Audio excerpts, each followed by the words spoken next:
अब CSS padding को बारेमा हेरौँ। यदि तपाईले CSS padding को डेफिनेसन हेर्नुहुन्छ भने padding is used to create the space around an element contained inside of any defined border भनेको छ। जसरी हामीले CSS मार्जिन को बारेमा यो भन्दा अगाडिको भिडियोमा हेरेको थियो र मार्जिन भनेको चाहिँ बोर्डर भन्दा बाहिरको स्पेसलाई हामीले भनेको थियौं भने प्याडिङ भनेको चाहिँ बोर्डर भन्दा भित्रको स्पेसलाई हामीले बान्छौं हैन।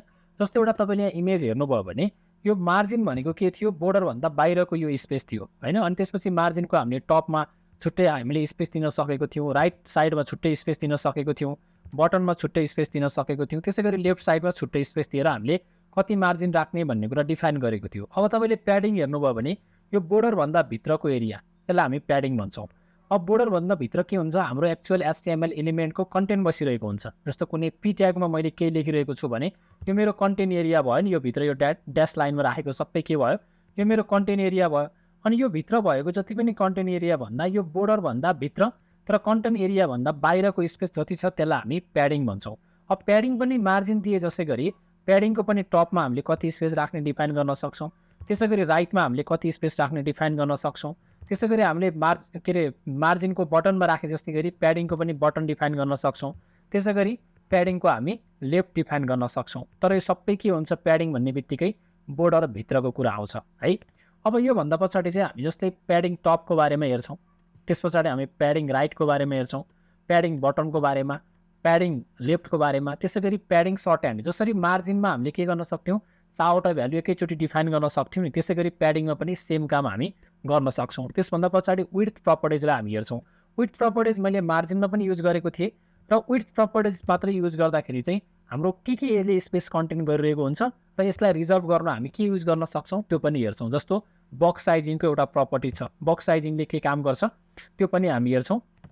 र अब चाहिँ हामी VS कोडमा जान्छौं र हामी यो सबै एक्जाम्पलहरुको एक्सप्लेनेसन गर्छौं है त। म VS कोडमा आइसकेको छु। सबैभन्दा पहिला म एउटा नयाँ फाइल क्रिएट गर्छु र CSS padding भनेर नाम दिन्छु र .html गरेर यहाँ लेख्छु है।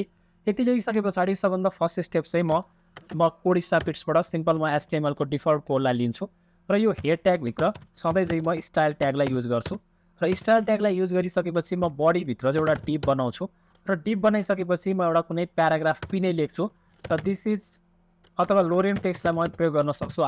एलोआरएम लेखेर म इन्टर गर्छु र मैले यो लोरेम टेक्स्ट मैले यति पाइसकेको छु। यति भइसकेपछि सबभन्दा पहिला म गो लाइभमा क्लिक गर्छु र यो कोडलाई रन गराउँछु। तपाईले देख्न सक्नुहुन्छ हाम्रो लोरेम टेक्स्ट चाहिँ नर्मल एउटा ब्राउजरमा गइसकेको छ, नर्मल डिस्प्ले भएको छ। अब हामीले के हेर्न लागिरहेको छ भन्दा प्याडिङको बारेमा हेर्न लागिरहेको छौं र प्याडिङ भनेको बोर्डर भन्दा भित्रको एरिया हुन्छ भन्न पनि मैले भनेको थिएँ। सबभन्दा पहिलो स्टेप स्टाइल ट्याग भित्र हामीले डिभमा चाहिँ के गरौँ भन्दाखेरि एउटा बोर्डर डिफाइन गरौँ। बोर्डर भनेको चाहिँ 1 पिक्सल सोलिड मैले ब्लू कलरको राखेँ र म फेरि ब्राउजरमा जान्छु र ब्राउजरमा गइसकेपछि मैले एउटा बोर्डर पाइसकेको छु। अब हामीलाई मार्जिनको बारेमा अहिले कुरा नगरौँ, मार्जिन मैले डिफाइन कसरी गर्ने भनिसकेको छु। अब मलाई के चाहिएको छ, कन्टेन्ट भन्दा भित्रको एरियामा चाहिँ मैले के गर्नुपर्ने छ, प्याडिङ प्रोभाइड गर्ने हो। यसको मतलब अब सबभन्दा फर्स्ट स्टेपमा म प्याडिङको प्रपर्टिज राख्न सुरु गर्छु। सबभन्दा पहिला मैले प्याडिङ टप भनेर लेख्छु, प्याडिङ टप लेख्छु र सपोज गर्नुस् मैले 10 पिक्सलको 30 पिक्सल राखेँ, मैले 30 पिक्सल मैले प्याडिङ टप भन्न लेखेँ। मैले यो ब्लू लेखिसकेपछि पनि मैले सेमिकोलन दिनु पर्यो हैन। र म यहाँ ब्राउजरमा गएँ भने हेर्नुस् त मेरो टपमा के भइरहेको छ, 30 पिक्सलको स्पेस मैले पाइरहेको छु। बोर्डर भित्रको एरिया हो है यो है, बोर्डर भित्रको एरिया हो, त्यो कुरा ध्यान दिनु होला तपाईले। अब त्यसपछि मैले प्याडिङको सपोज गर्नुस् मलाई राइटमा पनि स्पेस चाहियो, प्याडिङ राइटमा मलाई कति चाहियो त भन्दाखेरि सपोज 20 पिक्सल चाहियो भने म के गर्न सक्छु, अब राइटबाट पनि मैले 20 पिक्सल एरिया मैले पाइसकेको छु। अब लेफ्ट यहाँ बोर्डरकै छेउमा टाँसिरहेको छ, लेफ्टबाट पनि मलाई के चाहियो, सपोज 20 पिक्सल चाहियो भने प्याडिङ गर्न सक्छु म, प्याडिङ त्यसपछि म प्याडिङ लेफ्ट गर्न सक्छु र त्यसपछि 20 पिक्सल भन्न मैले लेखेँ हैन। अब मैले हेरेँ भने हेर्नुस् त लेफ्टबाट पनि मैले 20 पिक्सल्स एरिया पाइरहेको छु र राइटबाट पनि के गरिरहेको छु, 20 पिक्सल पाइरहेको छु मैले है। अब मलाई बटनमा पनि प्याडिङ चाहियो भनेपछि बोर्डरको बटनमा चाहियो 20 पिक्सलै चाहियो भने म के गर्छु, प्याडिङ त्यसपछि बटन लेख्छु र यहाँ म 20 पिक्सल लेख्छु हैन। त्यति लेखेपछि मैले के गर्छु, बटनमा पनि मैले 20 पिक्सल स्पेस मैले पाइसकेको छु। अब म के गर्छु त भन्दाखेरि सपोज मलाई सर्ट एन्ड प्रपर्टी युज गर्नु पर्यो, मलाई त कुनै स्पेसिफिक एरियामा अथवा भनौँ टपको एरियामा अथवा राइटमा अथवा बटनमा अथवा लेफ्टमा मात्र मलाई प्याडिङ युज गर्नुपर्ने छ भने त म यसरी particularly padding button padding top भनेर लेख्छु। होइन मलाई सबैको प्याडिङ दिनुपर्ने छ अथवा मैले एकैचोटि सर्ट एन्ड प्रपर्टी युज गर्नुपर्ने छ भने म के गर्छु, प्याडिङ लेख्छु र प्याडिङ लेखिसके पछाडि जस्तै मैले फर्स्टमा 30 पिक्सल लेख्छु। यो 30 पिक्सल मात्र लेख्यो भने यसले चारैतिर के गर्छ, 30 पिक्सलको चाहिँ के गर्छ, प्याडिङ लिएको हुन्छ। कन्टेन्टभित्र बोर्डरभित्र 30 पिक्सल यसले स्पेस लिएको हुन्छ। अब 30 पिक्सलको साथसाथै मैले 20 पिक्सल पनि यसरी एड गरेँ भने यो 30 पिक्सल चाहिँ यसले टप र बटनमा लिन्छ र यो 20 पिक्सल चाहिँ राइट र लेफ्टमा लिन्छ। सरी, यो 20 पिक्सल चाहिँ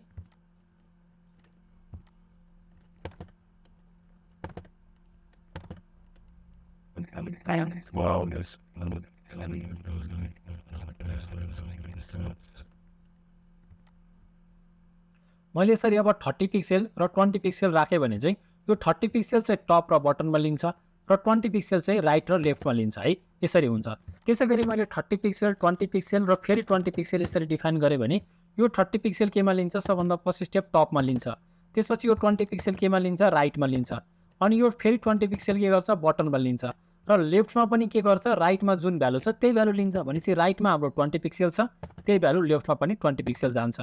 र मैले फेरि लास्टमा यो 20 पिक्सल फेरि पनि 20 पिक्सल यसरी एड गरेँ भने चाहिँ के हुँदो रहेछ, यो भ्यालुको मतलब के हो, टपमा 30 पिक्सल होइन, त्यसपछि राइटमा 20 पिक्सल, बटनमा पनि 20 पिक्सल र लेफ्टमा पनि 20 पिक्सल। यसरी मैले चारवटै भ्यालु डिफाइन पनि गर्न सक्छु र मैले दुईटा डिफाइन गरेँ भने पनि त्यसको मिनिङ के हुँदो रहेछ मैले त्यसको बारेमा तपाईँलाई भने। अब हामी अर्को एउटा कुरा हेरौँ। हामीले योभन्दा पछाडि चाहिँ मैले विड्थ प्रपर्टिजको बारेमा भन्छु भनेको थिएँ।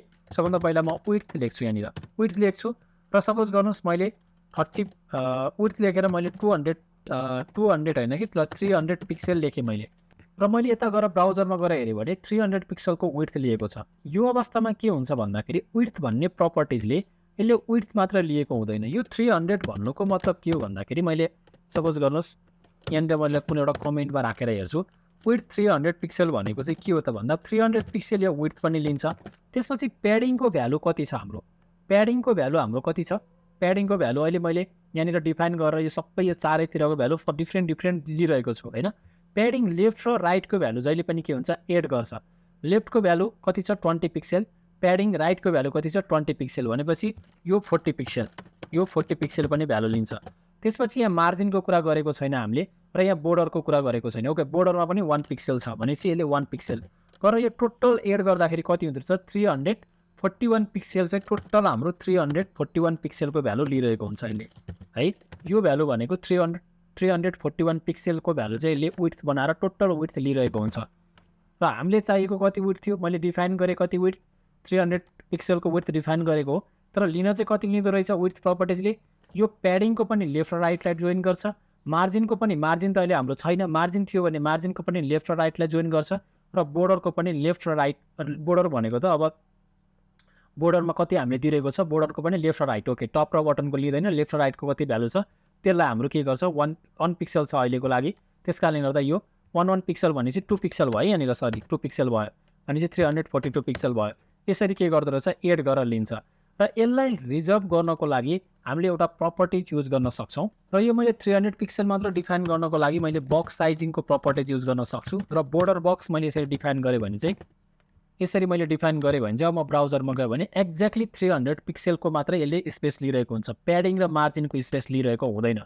यो केले भन्दा यो मेरो डिपको जुन विड्थ छ, यो विड्थले चाहिँ एक्ज्याक्टली 300 पिक्सल मात्र यहाँनिर लिइरहेको हुन्छ। यस्तो अवस्थामा चाहिँ है, यो भनेको बक्स साइजिङको थ्रुबाट हामी गर्न सक्छौँ। सो यो भिडियोमा हामीले के सिक्यौँ त, प्याडिङ भनेको के हो भन्ने कुरा बुझ्यौँ, प्याडिङको टप कसरी दिने, राइट कसरी, लेफ्ट कसरी, बटन कसरी, र प्याडिङको विड्थ भनेको के रहेछ। विड्थ भन्ने बित्तिकै जहिले पनि यसले के लिन्छ, आफ्नो विड्थको भ्यालु त लिन्छै। त्यसपछि प्याडिङको लेफ्ट र राइटको भ्यालु, मार्जिन छ भने मार्जिनको पनि लेफ्ट र राइटको भ्यालु, त्यसपछि बोर्डर छ भने नि बोर्डरको पनि लेफ्ट र राइटको भ्यालुलाई जोडेर टोटल पिक्सल लिएको हुन्छ। र यदि हामीलाई विड्थ जति डिफाइन गरेको छ त्यति मात्र लिनु छ भने चाहिँ हामी बक्स साइजिङ प्रपर्टिज युज गरेर बोर्डर बक्स डिफाइन गऱ्यौँ भने एक्ज्याक्ट 300 पिक्सल मात्र लिन्छ। सो यतिसम्म तपाईँले बुझ्नुभयो होला। केही कन्फ्युजन छ भने चाहिँ कमेन्ट सेक्सनमा कमेन्ट राख्नु होला र च्यानलमा नयाँ हुनुहुन्छ भने चाहिँ भिडियोलाई लाइक र च्यानललाई सब्सक्राइब गर्न नबिर्सिनु होला। धन्यवाद।